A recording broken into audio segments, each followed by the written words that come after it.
안녕하세요. 반갑습니다. 한국 CS마인드 교육센터 박정민 강사입니다. 저희가 벌써 이렇게 한 지가 9개씩 올라가니까 19번째 만나 뵙는 시간이네요. 오늘은 저희가 지금 거꾸로 가고 있거든요. 2017년도 9월 10일 날 봤던 B형 시험 문제에 대한 문제풀이 핵심 키워드를 찾아내는 동영상을 다시 시작하도록 하겠습니다. 자, 개론 CS 개론의 1번부터 10번까지 문제에 대해서 다시 한번 말씀드리도록 하겠습니다. 2017년도 9월 10일 봤던 B형 시험 문제 개론 1번입니다.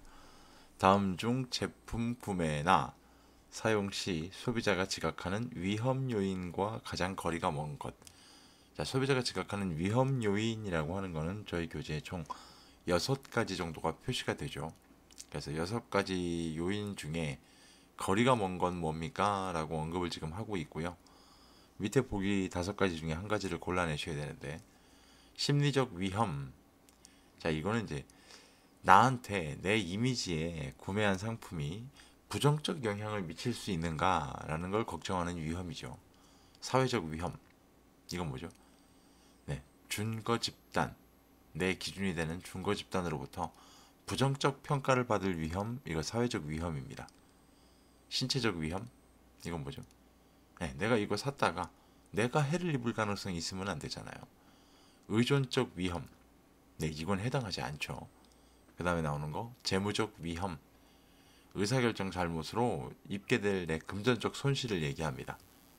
이 4가지 의존적 위험 빼고 4가지 보기 이외에 성능 위험, 시간 상실 위험 이런 것들까지 같이 포함되어 있습니다. 저희 카페에서 배포해드리는 기출문제 분석 자료를 좀 확인해 보시면 조금 더 쉽게 보실 수가 있을 겁니다. 그래서 이 문제의 답은 의존적 위험이라는 게 될 겁니다. 다음 문제. 자, 성격 유형 지표. 굉장히 자주 출제되는 문제 중에 한 가지고요. 이제는 꼭 키워드를 갖고 찾아내는 방법을 생각하시면 될 것 같습니다. 성격 유형 지표 MBTI의 선호 경향 중 외향형이라고 나옵니다. 여러분, 외향형. 1번 문제 같은 경우는 외워야 되는 거였습니다만 외향형이라면 키워드는 바로 나오게 되죠. 외향형은 뭐죠? 폭넓은 대인관계라고 딱 보시면 되죠. 폭넓은 대인관계. 그렇게 되면 답은 그냥 1번입니다. 사람과 관계에 큰 관심을 갖고 사람과 관계에 관심을 갖고 누굽니까? 감정형. 세 번째, 논리적이고 분석적이며 객관적이다. 논리적이고 분석적이며 객관적이다. 사고형. 오감에 의존한다. 감각형. 육감 내지 영감, 직관형. 이렇게 키워드만 기억하신다면 MBTI 문제는 틀릴 가능성은 전혀 없습니다. 다음 문제. 다음 중 고객관계관리 CRM의 장점에 대한 설명으로 가장 거리가 먼 것이라고 나옵니다. 자, CRM은 매번 말씀드리지만 장기적, 전사적이라고 나오게 되죠. 장기적이라는 것은 무엇과 연관되느냐? 비용을 절감할 수 있다. 그 비용은 결국 마케팅 비용이다라는 게 될 거고요. 자, 그런 관점으로 문제를 좀 보시면 되고요. 가장 거리가 멀다 라고 되어 있는데요. 1번 광고비를 절감할 수 있다. 이거 맞죠? 2번 특정 캠페인의 효과 측정이 용이하다. 아, 이거 답변을 못 맞습니다. 찾았어요. 저희 집에 있는 AI가 떠드는 소리입니다. 세 번째, 가격이 아닌 서비스를 통해 기업 경쟁력을 확보할 수 있다. 예, 맞죠? 4번, 자사의 요구에 초점을 맞춤으로써 표준화가 용이하다. 자, CRM이 표준화가 용이하도록 하는 건가요? 그럴 수 있죠. 맞아요? 그죠? 이건 맞아요. 근데 뭐가 틀린 걸까요? 네, 자사의 요구가 아니라 특정 고객의 요구예요. 자, 이걸 제가 왜 앞뒤를 다 따로 읽어드렸느냐? 문제가 출제되는 데 있어서 이런 문제가 쉽지 않은 건데요. 뒤에 부분이 맞다라고 했는데 앞에 부분이 틀리면 그건 전체가 오답이 됩니다. 이런 식의 문제 유형이기 때문에 꼭 좀 잘 보셔야만 됩니다. 그래서 자사의 요구가 아니라 특정 고객의 요구죠. 그래서 4번이 잘못된 내용입니다. 5번 마케팅 비용을 사용하는 것이 가능하다. 맞는 얘기가 될 겁니다. 자, 그래서 꼭 키워드를 가지고 앞뒤 내용을 전체를 좀 읽어보셔야 됩니다. 다음 문제 가겠습니다. 4번 메타그룹이라고 나오면 이제 CRM이겠죠. 제시한 고객관계관리 CRM의 분류 중 협업 CRM에서 적용되는 솔루션의 분류 중 협업 CRM에서 적용되는 솔루션을 다음 보기에서 찾아 모두 선택한 것은. 자, 협업 CRM에 들어가는 거 물어봅니다. 협업 CRM. 협업 CRM이라는 건 뭘까요? 효율성을 향상시키는 거죠, 결국은. 그죠? 자, 이렇다고 보면 1번 FOD 맞나요? Facts on Demand. 예, 이건 협업 CRM입니다. ODS 어디서 많이 보셨던 것 같은데, 네, 이거 ODS는 분석 CRM에 들어가 있는 거예요. 이메일, 이 협업 CRM이죠. 콜센터 전화, 얘도 협업 CRM에 들어가죠. 웹로그 솔루션, 네, 얘는 우리가 운영 CRM에 들어갑니다. 자, 그래서 협업이라는 걸 갖고 키워드를 봤을 때 딱 외우시는 것도 가장 간단합니다만, 일단은 뭔가 같이 해서 효율성을 향상을 시킨다라는 관점이 됩니다. 이래놓고 본다면 뭘까요? FOD, 이메일, 콜센터 전화라는 게 될 겁니다.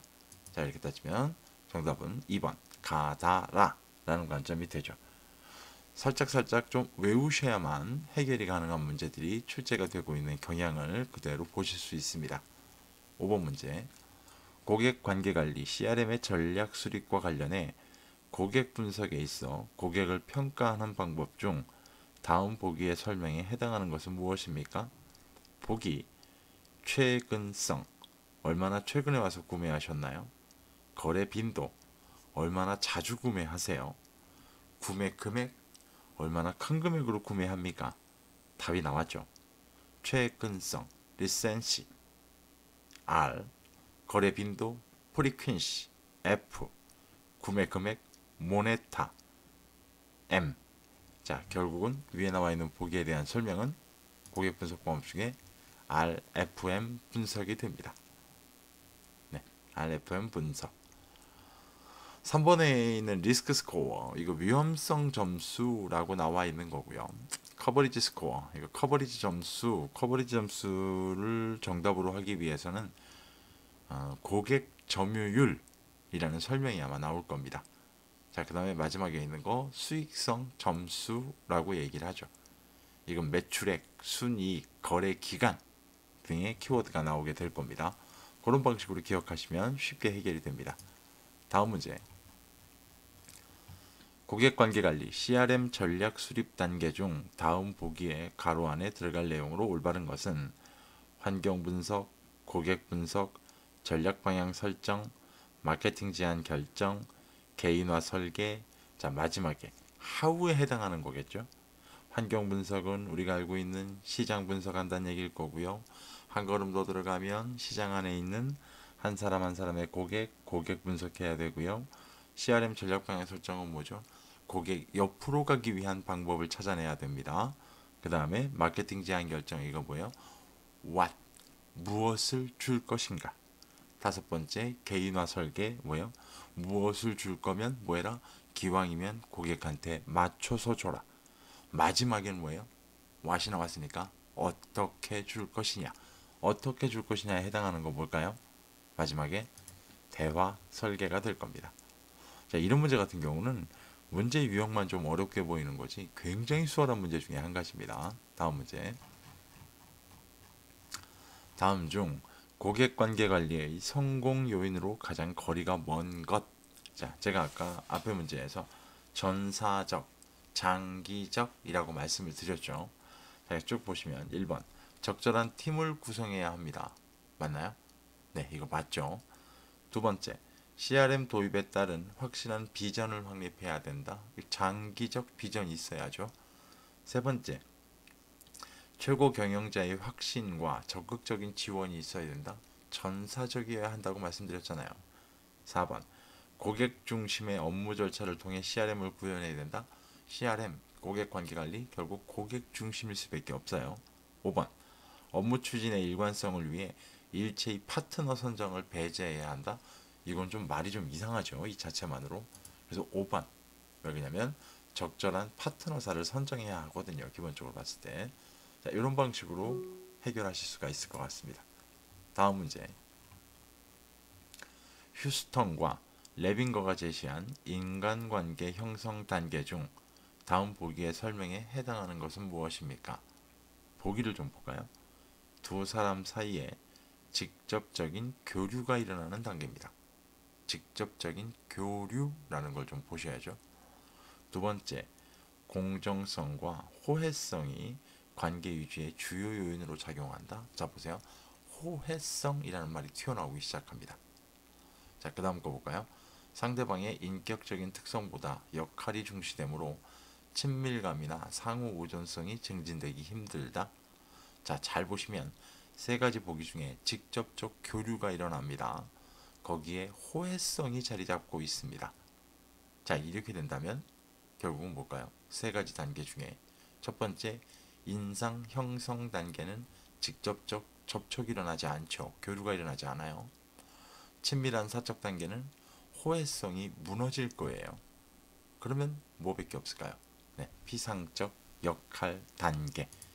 두 번째 단계밖에 없는 거죠. 그래서 위에서 보기 중에 호혜성, 직접적인 교류라는 것만 키워드로 기억하셔도 해결이 가능한 문제 유형이었습니다. 9번 문제입니다.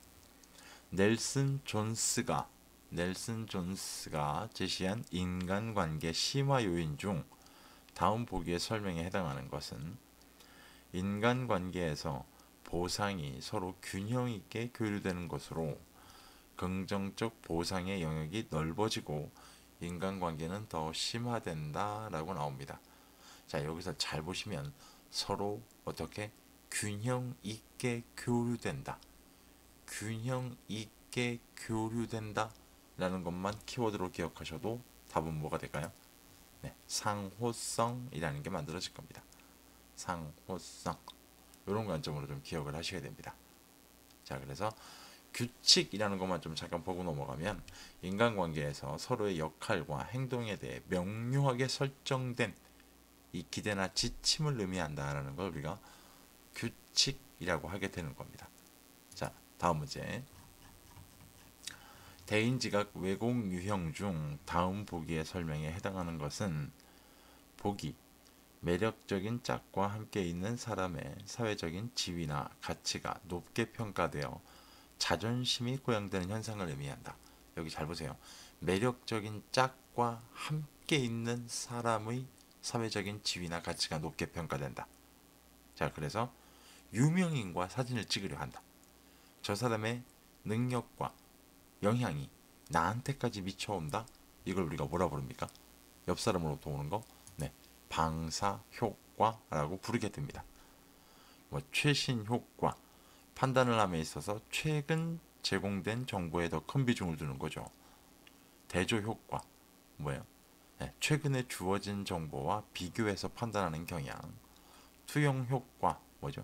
저 사람의 행동을 나와 비교해서 평가하는 방식, 투영 효과, 초두 효과 다 알고 계시는 방법이기도 합니다. 잘 보시면 한두 문제 빼놓고는 희한할 정도로 이번 9월달 시험 문제에 대해서는 1번부터 10번 중에 8가지 정도가 전부 다 CRM에서 출제가 된 문제일 정도입니다. CRM의 비중이 이렇게 많이 차지한다라는 것들을 좀 보실 필요가 있을 것 같고요. CRM도 크게 어렵지 않게 해결이 가능한 문제 유형이다라고 좀 익숙하게 만드시는 과정이 좀 필요할 것 같습니다. 10문제 들으시느라 고생 많이 하셨고요. 저희 다음 시간에 다시 한번 뵙도록 하겠습니다. 고생하셨습니다. 고맙습니다.